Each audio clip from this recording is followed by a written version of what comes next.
Hi, everybody. You know, I've had a lot of requests to meet the girls, as it were, because you see them running around here sometimes when I'm doing videos and things. And so, hey, pay attention to the camera, you two.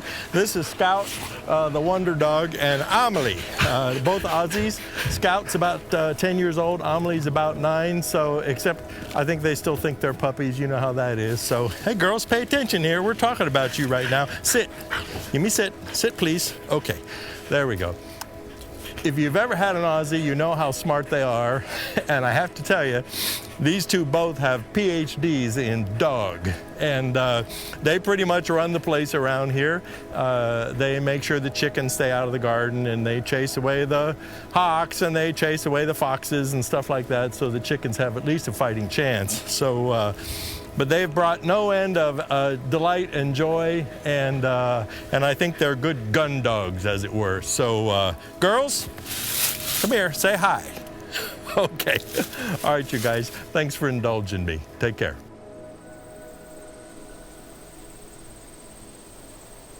Well, I thought a bit of history might help to put things in perspective. It all started with Scout as a puppy, and she liked to play in the mud. Well, about a year later, Amelie joined the family, and this is actually when they first met. Well, it turns out Scout was a really good big sister, and they became fast friends, and Scout kind of kept her in line and taught her where to go potty and how to behave like a lady. Well, it was really fun, too, to watch their different personalities. Scout was all business. She was all about get the ball, do the work, you know, keep the chickens in line. And Amelie was a lover, and she was all about climb on your lap and, you know, give me a hug. Can I kiss you on the lips? But, man, they just rapidly became just inseparable.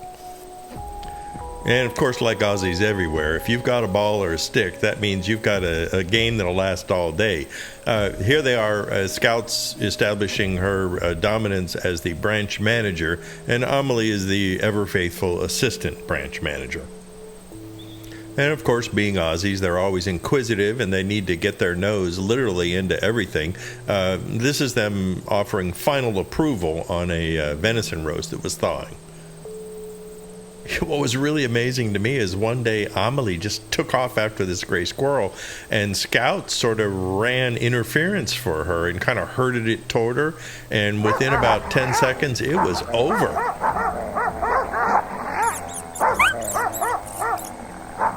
And then I had to laugh. They both just posed just like this.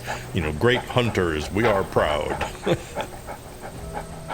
You know, I did try to teach Amelie to drive the easy go, but I think there are some things that are even a little bit too complicated for Australian Shepherds. And she did pretty good, but since she couldn't reach the brake pedal, it's made for a bit of an exciting drive down the driveway. You know, it's funny. They're so smart. They've taken to demanding to dress appropriately if we go to town, so they have this formal town attire.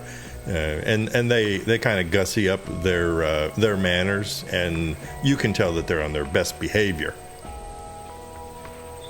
Now, even though Amelie's the lover, there is a serious side to her, and she really likes to kind of engage you in one-on-one conversation. And I've taken to putting her up in the a stool here, and so she's at eye level. And boy, she just locks eyes and just listens, and every once in a while has some editorial comment to make.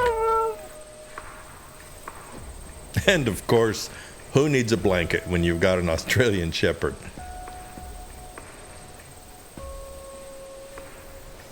We're lucky because we've got a nice farm pond here, and I'm here to tell you, in the summertime when it's hot and sticky, both Amelie and Scout know exactly where to go to cool off. Just like people, too, every once in a while, Scout or Amelie will need a kind of different perspective on the world. Well, they both had a big adventure one day. I took a doe in the West Pasture, and suddenly they were allowed to get up close to these mysterious things that they just used to chase away. And I have to say, I think it left a lasting impression on all three of us. It was quite a day. They both have this routine that they like to do, and that's they just sit on the front porch. And I guess they're doing sort of Australian Shepherd guard dog stuff, but they just sit out there and supervise what's going on. Winter, spring, summer, doesn't matter when. This is one of their favorite spots.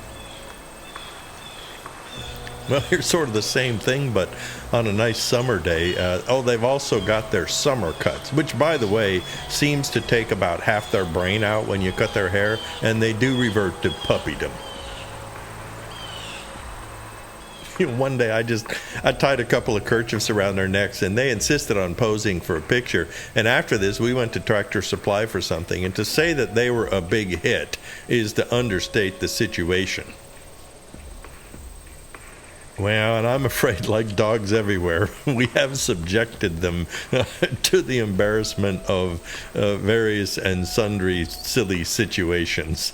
Here, Amelie is not at all happy to look a bit like an elephant, I think. She forgave us, but it took a while. Well, remember what I said a second ago?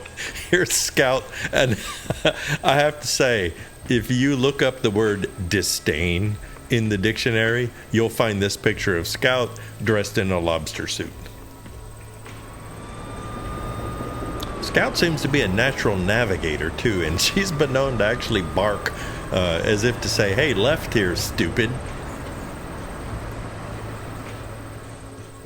One thing that I just love about Aussies is that they're very tolerant. And one day I had a pair of goggles that I was using for something, and Scout came up to see what I was doing, and I just put them on her. And she just sat there and looked at me like this. Bless their hearts. Well, these two, Amelie on the left and Scout on the right, are such an integral part of our lives here. We would be lost without them. And one of their favorite things is my new old 66 Ranchero, and they like to ride in the back around here, and they can see over the side, which puts them right at eye level with what's going on, and that's where Aussies like to be.